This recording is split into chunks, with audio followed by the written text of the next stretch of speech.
What's going on, preppers? Welcome back to the channel. Economic Prepper here. Hope that you guys are doing very well. I literally just woke up, so apologize if I'm not quite as sharp as I'm normally. Not that I'm very sharp. Anyway, welcome back to the channel. I've got some rather concerning news that I want to share with you guys in today's video. Stick around. I've got a lot that I want to cover today. How many of you guys are comfortable with these current gas prices? How many of you guys would be comfortable with $9.99 at the gas pump? I mean, just let me know if that'd be a little bit too much for you. I mean, most Americans right now are already struggling with $5 a gallon for gas. How about the grocery stores? How about $10 a gallon for milk? How about $8 for a single carton of eggs, bacon, chicken? The essentials. How about $8 a pound, $10 a pound for chicken? Things are getting bad out here, guys. And it's becoming more and more evident, even those who have been in denial. It's become more and more evident that what we're seeing is an intentional execution of a well-designed plan. And more details of this plan is being revealed. And as I find out more information, I'm going to continue to share more information with my community. By the way, like, comment, subscribe to the channel. I appreciate that, you guys. But yeah, we got to prepare for what's coming. And, you know, these supply chain problems that we've been facing, this pandemic that we've been dealing with, it's all a part of one overarching plan. So yesterday we talked a little bit about, you guys should check out that video. I went into more depth than I'm going to go into it on this one, but we talked about the deadline that was missed by the Biden administration. And this could have been a very key component to lowering gas prices. Of course, if you ask, actually Biden was asked about how long the American people are going to continue to pay these higher and higher gas prices. And more importantly, the reason why we're paying the gas prices that we're paying right now. I don't know if you guys remember what gas prices were like before the new administration, but I don't even think that we were paying $2 a gallon for gas. Now, you know, we've seen shortages. What have we seen? We've seen shortages. We've seen food shortages. Shortages of all sorts of things. Obviously, this is a result of the pandemic or plandemic, a multitude of other reasons. The highest gas prices in history, diesel shortages. We have literally had just food processing plant after food processing plant mysteriously being shut down, whether it's a plane crashing into it, whether it's a mysterious fire starting at or near a food processing plant that somehow consumes the entire food processing plant, which is rather odd if you ever think about a building burning. It's not a very easy thing to do, and for a food processing plant or for any food processing plant to catch fire, it just seemed like it'd be really odd for that to happen. Especially, you know, and I don't work in a food processing plant, so I don't know for sure, but I would imagine that there's not a whole heck of a lot of flammable materials in there. Just my take on that. But the Biden administration missed a very critical deadline yesterday. And one thing that I didn't share in yesterday's video, I just wanted to share this quote with you guys. The inability of Interior to meet its own June 30th deadline. So the deadline that was missed, regarding the major oil lease deadline, it was their own deadline that they had set. It was their own deadline that they had missed. So it kind of makes you wonder, you know, we know the truth, right? Also, mind you, this is the same deadline that has come for the last 65 years under a multitude of administrations, and it's never, ever been missed. quote, the inability of Interior to meet its own June 30th deadline of releasing the proposed program is yet another reminder of the administration failing in its statutory obligation to develop and maintain an offshore oil and gas leasing program. The Interior has had 17 months to release the final program, not just the proposed program that they proposed, that they promised would be out yesterday. And this comes from the National Ocean Industries Association president, Eric Middlegal. They went on to say that no other administration has failed in this way. Until now, every administration, whether Democratic or Republican, has recognized the critical strategic advantages of continued U.S. offshore oil and gas production that are achieved through an uninterrupted national leasing program. So this is clear evidence that, number one, it's now being interrupted. This uninterrupted national leasing program is now interrupted. So we are yet again cutting off. Oh, and mind you, that means that this conversation won't even be able to come back up for the remainder of this year. So this is a very big deal here, guys. And the fact that this has never ever been missed before, you gotta wonder. I mean, it's beyond wondering. This is evident. Middlegal, he added that the administration's actions amounted to, quote, intentional obstruction of U.S. energy development. Now, we all know, I mean, we've heard it since day one, that the new administration's goal is to build back better. The goal is to push this clean energy initiative. Well, if you want to push an initiative and you really want to drive it home, you want to see it succeed, but if there's competition for this initiative, well, how do you make your agenda have a higher potential, have a higher percentage of success? Well, you eliminate the competition. So if you want to push clean energy, but you've got fossil fuel as your competition, if you eliminate fossil fuel, well, you've got no other alternative but to choose clean energy because there's no other source. So what better way to eliminate the competition than to intentionally obstruct energy development through fossil fuels? Let's just eliminate the production of fossil fuels through refinery shutdowns, through the missing of planned lease dates to extend through missing major oil lease deadlines. So this is huge, guys. And like I said, like he said, this has not been missed in any other administration, whether Democratic or Republican. So this is huge. Now, this is I'm going to get into what was really startling today. How many of you guys have heard that? How many of you guys have heard about this liberal world order? How many of you guys are familiar with President Biden's advisor, Brian Deese? Well, Brian Deese, who's a political advisor serving under the president currently, he spoke about the liberal world order in the context of gas prices, which has racked up 1.4 million views on Twitter, by the way. Now, we're going to probably in a future video really dive deeply into this liberal world order, but this is really concerning. While in Madrid for the NATO summit on Thursday, President Biden was asked by a reporter, how long is it fair to expect American drivers around the world to pay this premium for this war? Now, first of all, Biden's response to why gas prices are so high always point back to Russia. And I think it's interesting that, from what I've been seeing, from what I've been hearing, you guys correct me if I'm wrong, that the reason for high gas prices is Russia.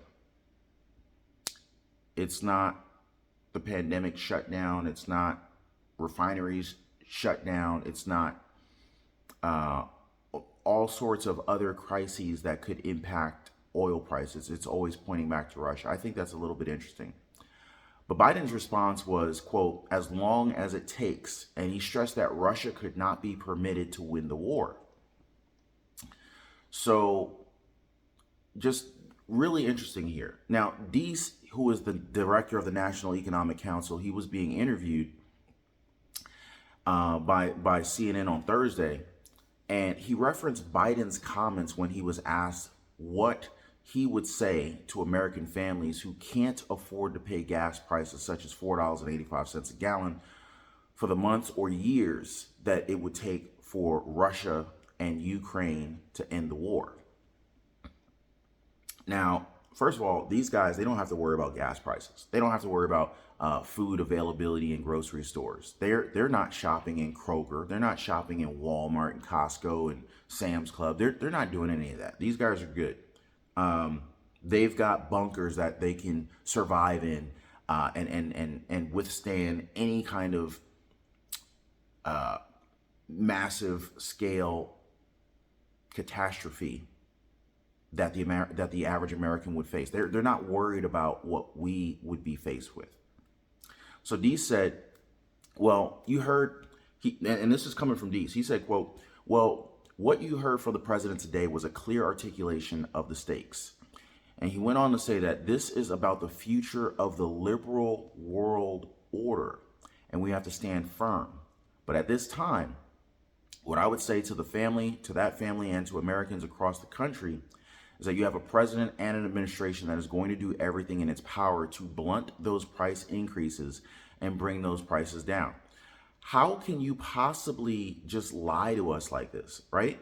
Like, you're going to say that we can trust in the administration to do all in your power to bring gas prices down when the very deadline that you set to cover this allowance, to cover the future progression of offshore drilling deadline to be passed, and you miss this deadline that you set? Like, please, somebody, please help me understand this.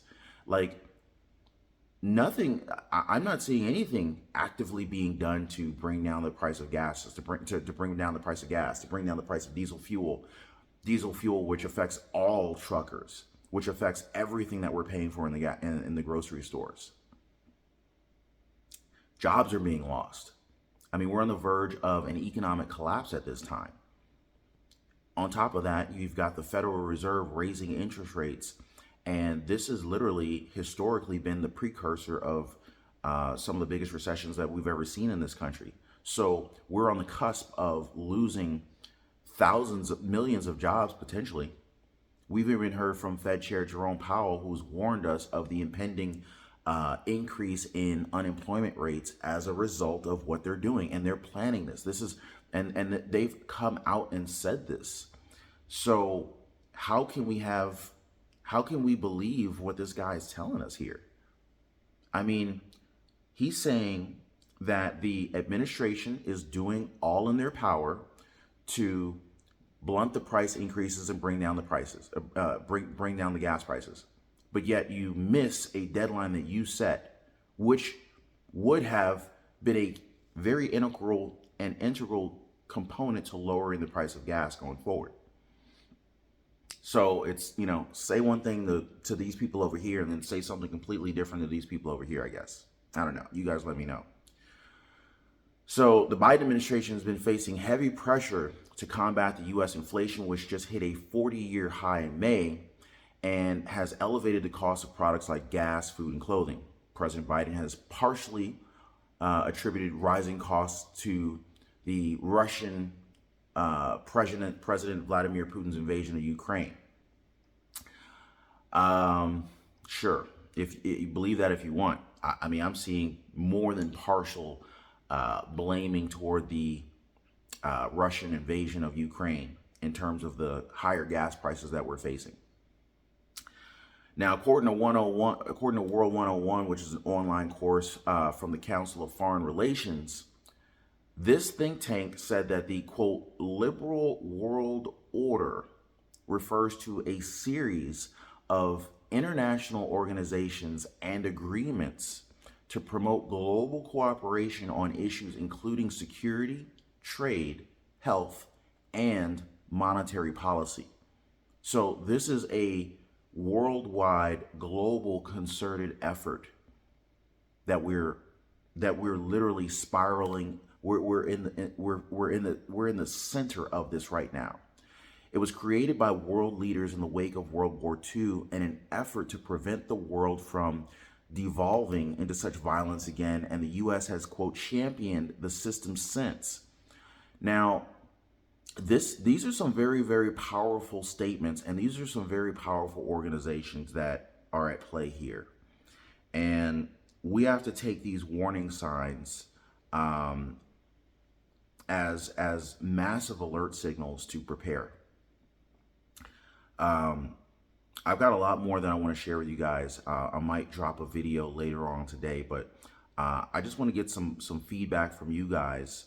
Number one, are you familiar with this liberal world order that's becoming more and more evident? Number two, where do you think that gas prices are headed next? I mean, we've had just a little bit of a pullback just recently, which is actually surprising given the holiday weekend. Oh, and by the way, happy July 4th, happy Independence Day. I totally forgot to say that at the beginning of this video, but we've got some really scary stuff coming down the pipeline, you guys. Now, they go on to say that these comments have received some backlash from conservatives on social media, and that the liberal world order was trending on Twitter recently. And so this is literally getting a lot of traction, you guys. But I'd love to hear from you guys. What are you seeing in your area? What are you hearing? And when I'm asking you guys to share what you're seeing and what you're hearing, I'm talking about, you know, some of these forums. I know some of you guys work in different areas of the country and within our economy that will give us as a community some insight. So please share what you know in the comments down below. I want to be able to share and bring light to our community based on the inside information that I know you guys have. Some of you guys work in, you know, different branches of government. Some of you guys work in different branches of our economy, in different corporations that, depending upon where you work within the corporation, you may actually have a lot of inside information, and whether or not that inside information is coming directly from internal. Sometimes you're, because of your position, you come in contact with others with inside information. So if you have anything to share, please hit me up in the comments down below. And if you're a little bit concerned about leaving too much in the comments, what I'll do is I'll drop an email address in the comments down below. That way you can just kind of shoot me a quick email. And if you don't want me to mention your name, where you work, or any particular details, either let me know at the beginning of the email or just omit those details when you send it to me. So we're gonna keep a very close eye on this one, you guys. But I just wanted to share this information with you guys, and my goal is to continuously share more and more information. So if you're getting value out of the video, please drop a like for the video. Also consider subscribing to the channel. And you know, I just want to also shout out to all the other preppers in the community that are doing good and releasing good information. Canadian Prepper, Prepping for Survival, preparing for, I always get it mixed up. I forget if it's Preparing for Survival or Prepping for Survival. Kevin's channel, you can find Kevin as Kevin Prepper. Patrick Humphrey, a lot of these guys, they're doing really good work out here and getting the word out, getting the information out to the people. Southern Prepper, he's doing a really good job out there. So anyway, shout out to all those guys. More and more people are going to become aware of what's going on, and we can't do this independently. We can't do this individually. This is going to be a concerted effort, much like the concerted effort that's going against us. So anyway, happy July 4th to you guys, and I'll see you guys on the next one.